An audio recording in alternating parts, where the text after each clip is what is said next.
Medical missionary.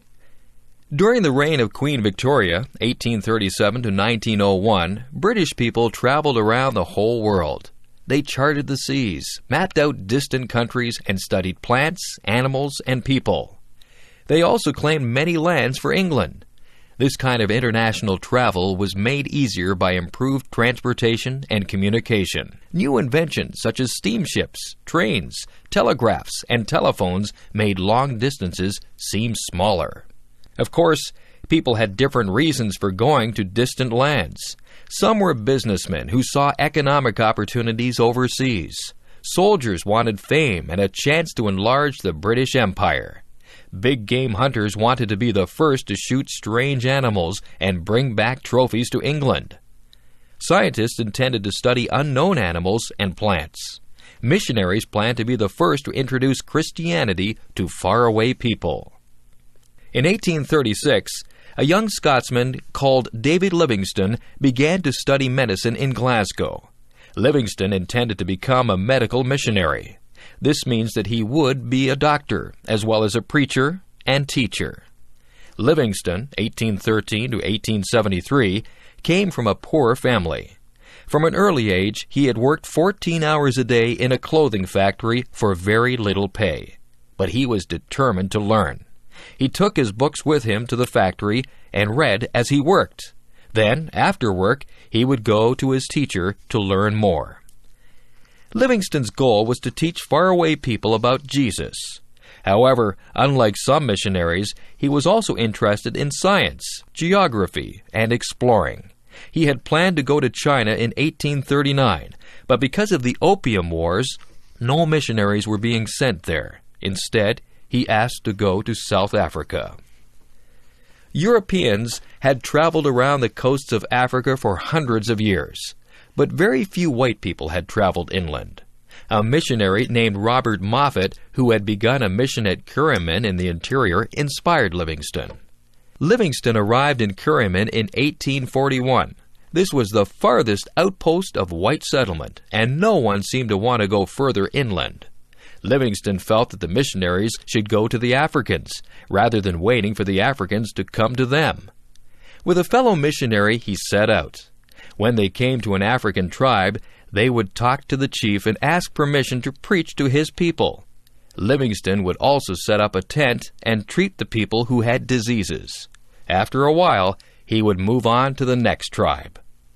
Once Livingstone learned the Bantu language, he would talk to many Africans, but sometimes he needed interpreters. There were many diseases, including malaria and sleeping sickness. Livingstone suffered much of his life from river fever. He was also so weak that he rode on the back of an ox. Livingstone wanted to stop the slave trade. At this time, the slave trade was the most profitable business in Africa. Livingstone hoped that if other kinds of trade were developed, then slavery could be abolished. In order to open up trade, he wanted to find an easy route into the center of Africa.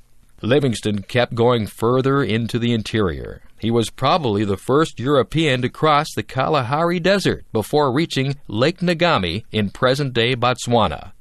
Not long after, he traveled further inland. He explored the sources of the Zambezi and Kansai rivers and eventually reached the west coast of Africa and Luanda, Angola. Livingstone was being criticized for neglecting missionary work in order to explore.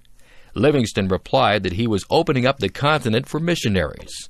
Meanwhile, he was becoming famous as a great explorer. The British government commissioned him to explore the Zambezi River. They hoped that ships could sail up the river into the interior. Unfortunately, the Zambezi had too many rapids. However, Livingstone did find a route up the Shire River to Lake Nyassa. He continued to struggle against the slave trade, which is now being taken over by Arabs. Livingstone died in Africa in 1873. He was the first white man to explore Botswana, Zimbabwe, Zambia, Malawi, and surrounding areas.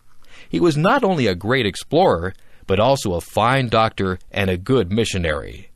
Nowadays, the countries that Livingstone visited are nearly all Christian, just as he had hoped they would be.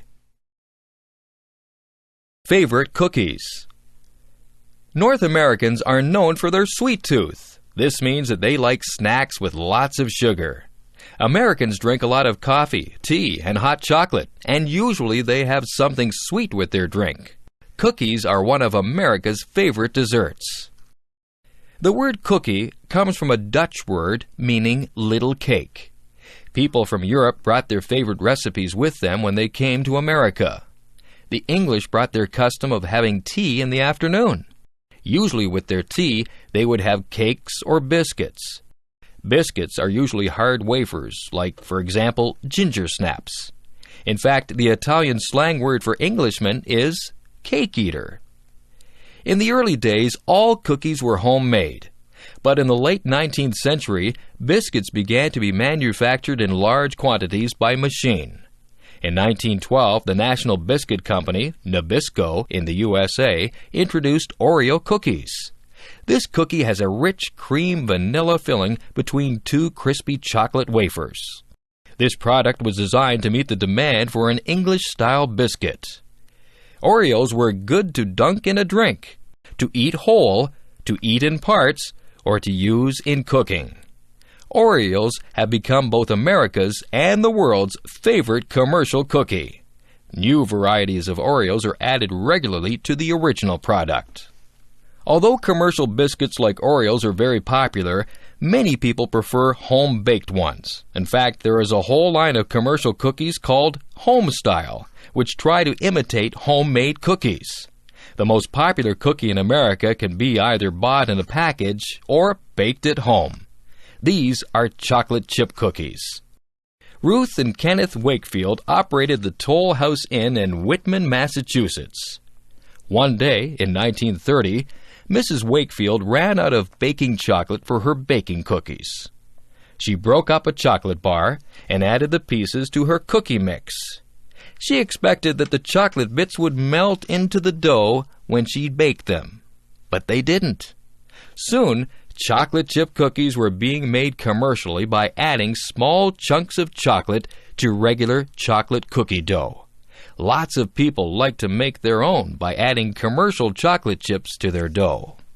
Now, chocolate chip cookies are the most popular kind of cookie in North America. Over 7 billion are eaten annually here. Half of all the cookies baked in American homes are chocolate chip cookies. Experiments in baking and packaging have led to new kinds of cookies. Recently, soft cookies have become very popular. Since they are packaged in foil, they can stay fresh and soft for many months. It seems likely that the love of cookies will be around for a long time.